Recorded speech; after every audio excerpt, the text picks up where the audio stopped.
The castle rises from the California hills like a fever dream made stone. White marble gleams against the coastal mountains. Towers reach toward the Pacific sky. The year is 2047. Inside, a man lies dying in a bedroom decorated with artifacts stolen from European cathedrals. William Randolph Hearst, 84 years old, once the most powerful publisher in America, now reduced to shallow breathing in a bed worth more than most Americans would earn in a lifetime. The estate sprawls across 250,000 acres, more land than some nations. Hearst Castle, they call it, though Hearst himself called it La Cuesta Encantada, the Enchanted Hill. From this hilltop he commanded an empire of newspapers that reached 40 million readers daily. From here he shaped public opinion, destroyed political careers, started wars. Now he lies waiting for death in a palace built from ambition and ink. His father found silver in the ground. George Hearst arrived in California during the gold rush with nothing and left owning mountains. The Comstock Lode, the Homestake Mine in South Dakota, millions pulled from earth that belonged to others first. The Hearst fortune was built on extraction, taking what lay beneath the surface and converting it to power. George Hearst understood this instinctively. His son would apply the same principle to human consciousness. William Randolph Hearst was born in 1863 in San Francisco. His mother, Phoebe, was a school teacher from Missouri who married a mining millionaire twice her age. She raised her only child in luxury but with pretensions to culture. European tours, private tutors, exposure to art and architecture, and the aristocratic life she believed wealth should purchase. Young William absorbed it all: the art, the entitlement, the understanding that money could buy anything, including legitimacy. He attended Harvard, lasted long enough to be expelled. The official reason involved pranks and poor academic performance. The real reason was that Harvard couldn't contain him. He was bored by scholarship, restless with theory. He wanted action, power. His father owned the San Francisco Examiner, a struggling newspaper acquired to support George Hearst's political ambitions. William asked for it, begged for it. In 1887, George Hearst gave his 24-year-old son a newspaper. William Randolph Hearst transformed the Examiner within months. He hired better writers, bought better equipment, slashed the price, increased the sensationalism. Crime stories dominated the front page. Scandals, disasters, anything that provoked emotion. The writing was lurid, exaggerated, often fabricated. Hearst didn't care about accuracy. He cared about circulation. Within 2 years, the Examiner was the most read paper in San Francisco. The formula was simple: make people feel something. Fear, outrage, excitement. Facts were secondary to emotion. If a story was dull, embellish it. If nothing happened, invent something. Hearst hired artists to create illustrations of events that never occurred, published interviews with people who were never interviewed. His competitors criticized his methods. His readers didn't care. The Examiner sold. In 1895, Hearst moved to New York. He purchased the New York Journal with money from his mother. Phoebe Hearst had inherited George's fortune when he died in 1891. She funded her son's expansion. The journal became Hearst's weapon against Joseph Pulitzer's World. The two publishers engaged in a circulation war that redefined American journalism. They competed for readers by making news more dramatic, more shocking, more divorced from reality. This era birthed yellow journalism, named for a comic strip character, the Yellow Kid, that both papers fought over. But the term came to mean something darker: journalism without ethics, reporting without responsibility, news as entertainment and propaganda. Hearst and Pulitzer didn't report events. They created them, manufactured outrage, amplified minor incidents into national crises. Cuba was suffering under Spanish colonial rule. Hearst saw opportunity. His newspapers published stories of Spanish atrocities. Some were true, many were exaggerated. Some were complete fiction. Hearst sent the artist Frederick Remington to Cuba to illustrate the conflict. Remington found relative calm. He telegraphed Hearst asking to return. Hearst's reply became infamous: "Please remain. You furnish the pictures and I'll furnish the war."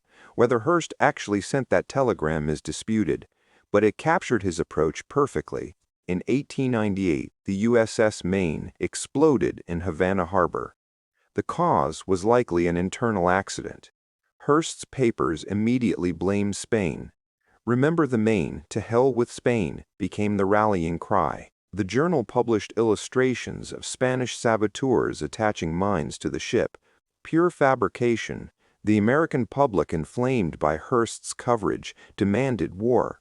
The Spanish-American War began in April 1898. It lasted 4 months. Spain lost Cuba, Puerto Rico, Guam, and the Philippines. America became an imperial power. Thousands died. The war's justification rested largely on manufactured outrage created by Hearst's newspapers. He had proven something terrifying. The press could start wars, shape reality through repetition and emotional manipulation. Truth was irrelevant if the lie was compelling enough. Hearst attended the war as a correspondent for his own papers. He wrote himself as a hero, published accounts of his bravery. Some of it happened. Much didn't. He returned to New York more famous than before. His papers had driven circulation to over 1 million daily. He was 35 years old, richer than most men dreamed, more powerful than many politicians, and he wanted more. He entered politics, ran for Congress in 1902, won easily. His newspapers supported his campaign with favorable coverage that bordered on worship. He served 2 terms. Accomplished little legislatively, but used the position for visibility. In 1904, he sought the Democratic presidential nomination. Lost. Tried again in 1905 for New York mayor. Lost. Tried for governor in 1906. Lost again. The losses stung. Hearst had assumed his wealth and media empire would translate to political success. Instead, voters rejected him. They read his papers but didn't trust the man behind them. There was something unsettling about Hearst. His ambition was too naked, his manipulation too obvious. He wanted power not to govern but to possess. So he focused on the empire he could control. By 1920, Hearst owned 28 newspapers across America. The circulation reached 20 million daily. He owned magazines, film studios, radio stations, newsreels. The Hearst Corporation was the largest media company in the world. Every day, his editorial positions reached more Americans than any politician. He didn't need elected office. He had something better. He had the ability to shape what people believed. The newspapers reflected Hearst's prejudices. He was anti-immigrant when it suited circulation, anti-union when workers threatened profits, anti-war when peace sold papers, pro-war when conflict sold more. His positions weren't ideological, they were commercial. Whatever increased readership, that's what Hearst supported. Consistency meant nothing. Yesterday's ally became today's enemy if the numbers demanded it. His personal life followed similar patterns. In 1903, Hearst married Millicent Wilson, a young dancer he met in New York. They had 5 sons. Hearst built Millicent a mansion in New York, gave her wealth and social position, then largely ignored her. He spent increasing time in California building his castle. Millicent stayed in New York, raising their children while her husband pursued his real obsession. In 1917, Hearst met Marion Davies. She was a chorus girl, 20 years old, beautiful in the specific way that suggested both innocence and availability. Hearst was 54, married, one of the most recognizable men in America. He didn't care. He wanted Marion Davies, and he took her. Davies became Hearst's mistress, companion, and eventually the purpose of much of his empire. He made her a movie star, founded Cosmopolitan Pictures specifically to produce her films, ordered his newspapers to praise her performances. The films ranged from mediocre to terrible. The reviews in Hearst papers were universally glowing. Other papers were more honest. Davies had charm but limited talent. She succeeded because a media mogul willed it. Hearst spent millions on Davies's career, built her mansions, threw parties at his estates where Hollywood royalty mingled with politicians and foreign dignitaries. Davies became fixture of these gatherings, Hearst's companion in everything but name. Millicent remained his legal wife. Davies was his actual partner. The arrangement was transparent, accepted by Hollywood. ignored by Hearst's papers, which never mentioned his infidelity. The castle in California became their primary residence. Construction began in 1919 and never truly finished. Hearst kept building, adding wings, acquiring art.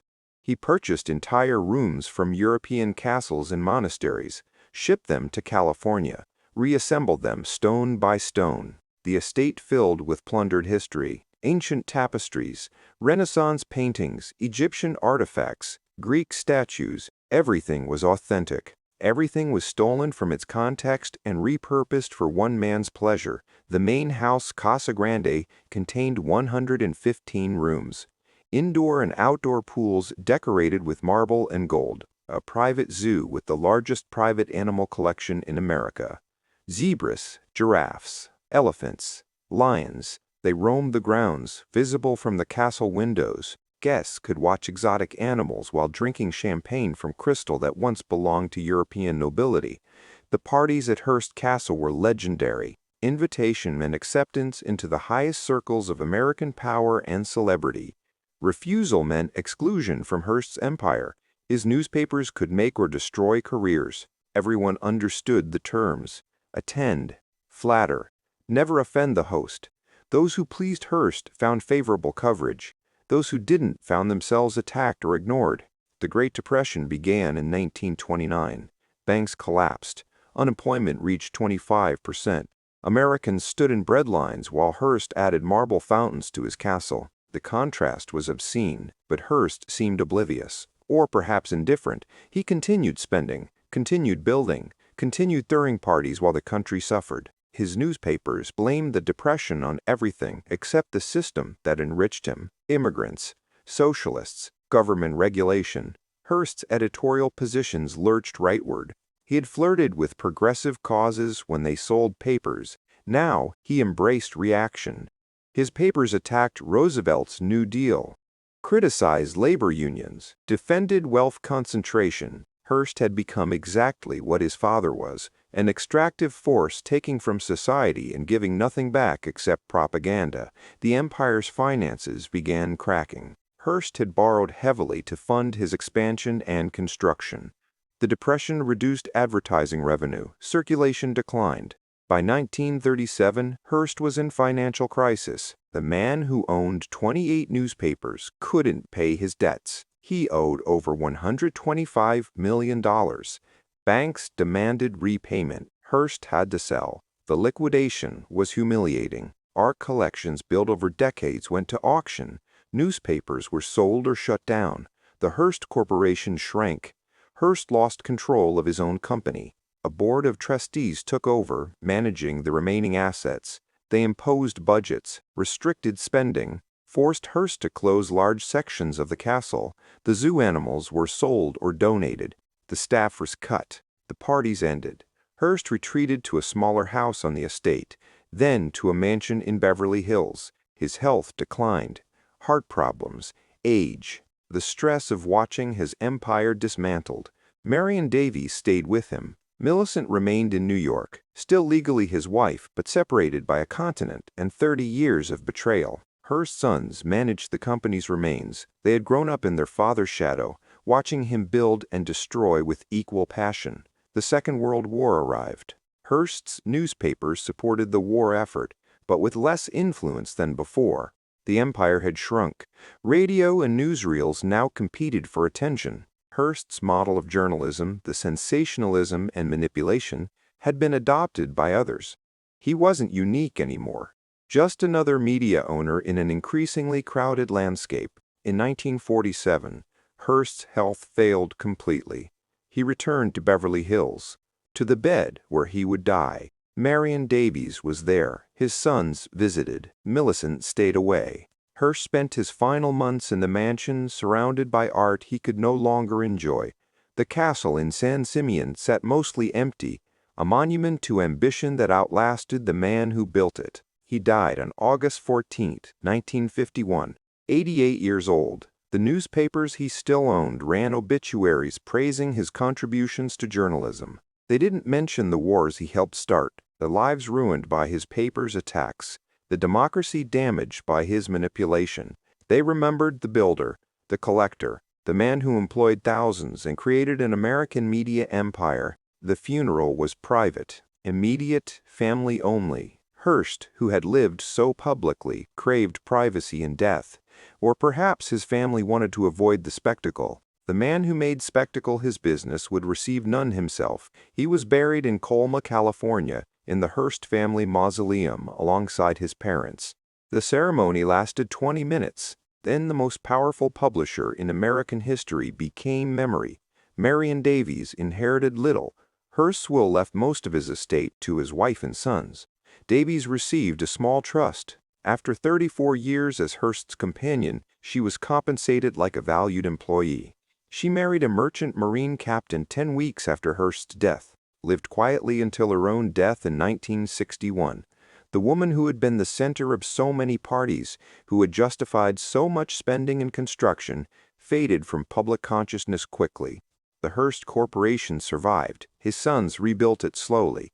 The newspapers that remained found new footing. The company diversified, purchased magazines, invested in television. By the 1960s, the corporation was profitable again, not as dominant as during Hearst's peak, but stable. Generational wealth protected the family.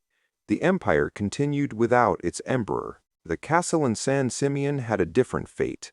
The Hearst family couldn't maintain it. The cost of preserving 115 rooms and 250,000 acres exceeded even their resources. In 1957, the Hearst Corporation donated the castle and surrounding land to the state of California.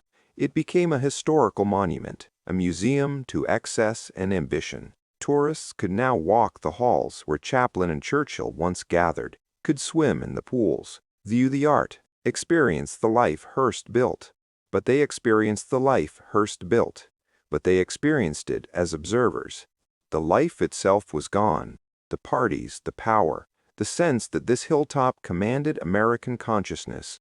All that remained was architecture and artifacts.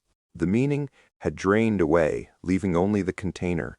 Hearst Castle became what all monuments become. A reminder that power is temporary, but the structures it builds persist. The guided tours began in 1958. Visitors came by the thousands. They marveled at the opulence, the imported ceilings, the European antiques, the swimming pools decorated like Roman baths. Tour guides explained the construction, the cost, the famous guests.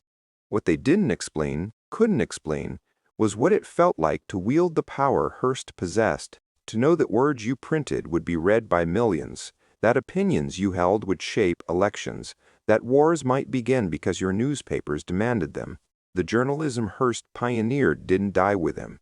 It evolved, metastasized. The techniques he perfected, the emotional manipulation and fact-optional reporting, became standard. Television news adopted the sensationalism. Radio talk shows embraced the outrage. By the late 20th century, Hearst's approach to media wasn't exceptional, it was normal. The fringe had become mainstream. Political campaigns learned from Hearst, too. His understanding that emotion trumps fact, that repetition creates truth, that fear motivates more than hope, these lessons were absorbed by every successful politician who followed. The propaganda techniques Hearst developed to sell papers became the foundation of modern political communication. He didn't invent lying, he industrialized it. The Hearst family continued in media. The corporation expanded globally, purchased more magazines, diversified into digital media. The family name appeared on mastheads and corporate letterheads, but rarely in headlines. They learned what William Randolph never did, that real power operates quietly, that visibility invites scrutiny, that the empire survives longest when the emperors stay hidden. By the 21st century, the Hearst Corporation was worth billions. The family trust that controlled it ensured generational wealth. Hearst's descendants lived comfortable lives funded by great-grandfather's empire. They were respectable, philanthropic, nothing like the man who started it all. Or perhaps exactly like him, just better at hiding it. The castle remained the family's most visible legacy. Over 1 million tourists visited annually. They took photographs, posted them online, marveled at the excess. The pools where movie stars once swam. The dining room where moguls plotted. The bedrooms filled with art worth millions. Everything was preserved exactly as it was in Hearst's time, frozen, a museum to a man and an era. But preservation is complicated. The castle's artifacts were stolen from their original contexts. The Spanish monastery ceiling in the assembly room was purchased from a monastery that sold it during financial hardship. The Greek vases in the study were removed from archaeological sites. The Egyptian statues predated Christ. Every beautiful thing in Hearst Castle had a history before Hearst, a context he erased when he bought it. This was Hearst's real legacy, not journalism or media empires or political influence.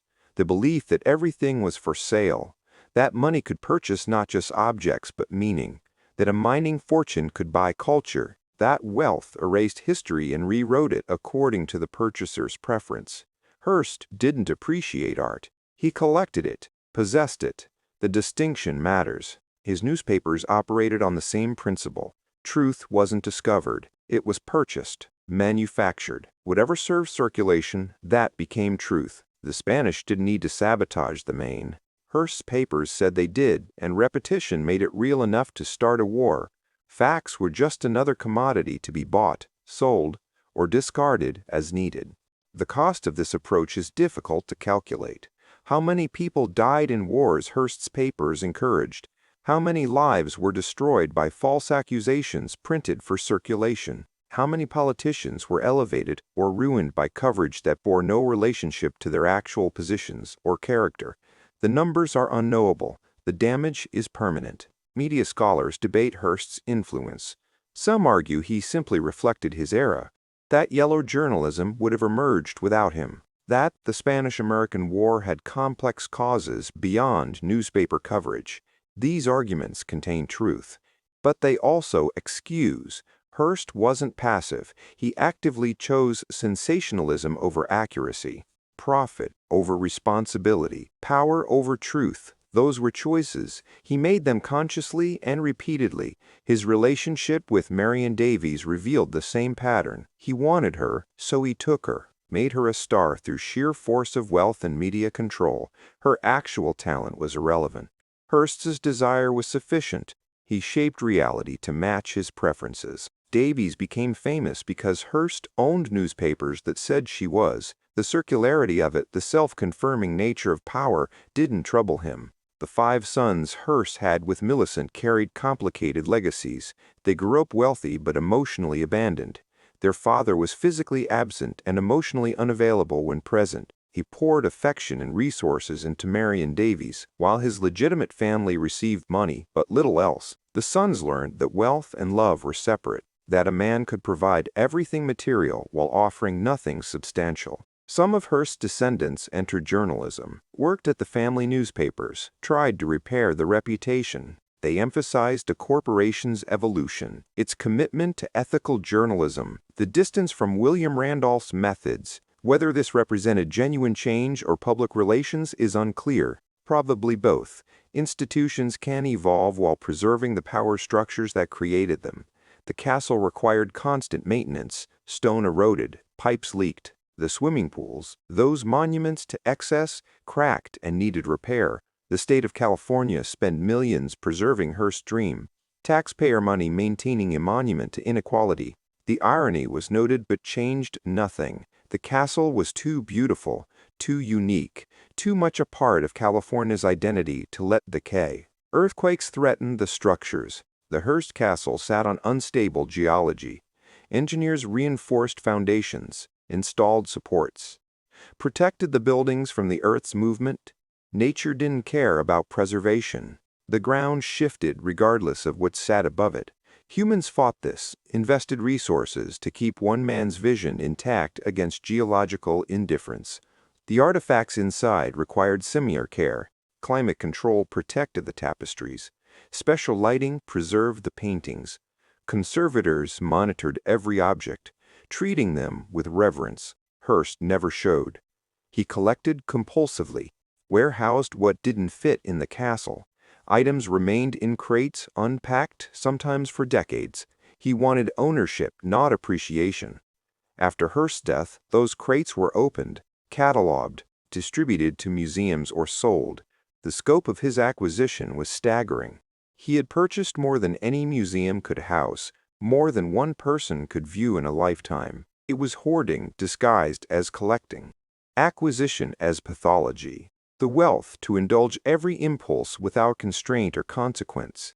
This is what unlimited wealth produces, not refined taste or cultural contribution. Compulsion, the inability to distinguish between wanting and needing. Hearst wanted everything, so he bought everything. The castle became a container for his appetites. Architecture as autobiography. Every room revealed something about the man. His pretension, his insecurity, his desperate need to be seen as cultured, while understanding culture only as commodity. The political influence Hearst wielded faded faster than the castle. By the 1960s, newspapers were already declining as primary news sources. Television was rising. By the 1990s, the internet was fragmenting media further. The model Hearst perfected, the newspaper empire controlling public opinion, was obsolete. Power had decentralized. Anyone could publish. The gatekeepers lost their gates, but the techniques survived.